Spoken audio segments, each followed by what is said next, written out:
பொண்ணுக்கு குழந்தை பிறந்திருக்கு. அந்த குழந்தைய கூட என்னால பார்த்துக்க முடியல. அது கொஞ்சம் கஷ்டமா தான் இருக்குது. அது வேற வழி இல்ல. ஏன்னா நம்ம அங்க கமிட்மெண்ட் பண்ணிட்டோம். அதனால நம்ம அந்த வேலைய பார்க்க வேண்டியதா இருக்கு. ஸோ குடும்பத்த கவனிக்காத முடியாதுங்கிறது உண்மதான். இல்லை இப்போ பேரம்பேத்திலாம் வர்றாங்க, பிள்ளைக்கு உதவ வேண்டியிருக்கு, மகளுக்கு உதவியாக இருக்கணும் அப்படிங்கிற ஒரு வேலை இருக்குது நமக்கு. ஆமா. பட் அதை மீறி எனக்கு இதுதான் முக்கியம்னு ஏன் தோணுது? வீட்டுக்குள்ள நம்ம செஞ்சா என்னதான் நம்ம செஞ்சாலும் ஒன்றும் பெருசா பாராட்டப்படுறதில்ல. ஸோ நம்ம வெளியில போனோம்னா நம்ம 4 பேர் சொல்லும்போது அது நமக்கு ஒரு ஹாப்பியா இருக்குது. நம்ம ஒரு ஏதோ பெரிய ஆளு காளீஸ்வரினா யாரு அப்படின்ற மாதிரி தெரியுது. ஸோ அது எனக்கு பிடிச்சிருக்கு. வீட்டில் என்னதான் நீங்க விழுந்து விழுந்து நீங்க காலையில இருந்து ராத்திரி வரைக்கும் தூங்காம வேலை செஞ்சீங்கன்னா கூட என்னத்த செஞ்சுட்டா பெருசா அப்படிங்கிற மாதிரி தான் பேசுவாங்க. இல்லை, நல்ல மதிப்பு மரியாதைலாம் இருந்துச்சு. அவங்க அதை தாண்டி இப்போ வெளியில் போகிறதுக்கப்புறம் அவங்களோட உண்மையான இல்லப்பா, அப்ப திறமை என்ன- எல்லாம் வெளியில என்ன- வருது. என்ன இல்ல சார், recognition ரொம்ப உங்களுக்கு சிம்பிளான விஷயம் என்னன்னா இவங்க தம்பிக்கு கல்யாணம் நடந்துச்சு சார்.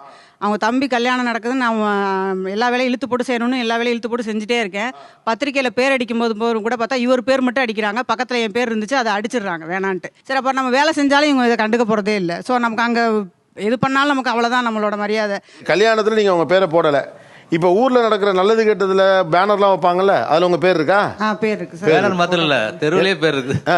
நம்ம தெருவிலேயே பெரிய போர்டு வச்சு அதில் அவங்க பேர் இருக்குது. ஓ, ஓகே. அப்போ பத்திரிக்கையில் பேர் போடலை, பேர் போடல, சிறப்பு விருந்தினர்லாம் ஊருக்கே அடிச்சாச்சு இப்போ.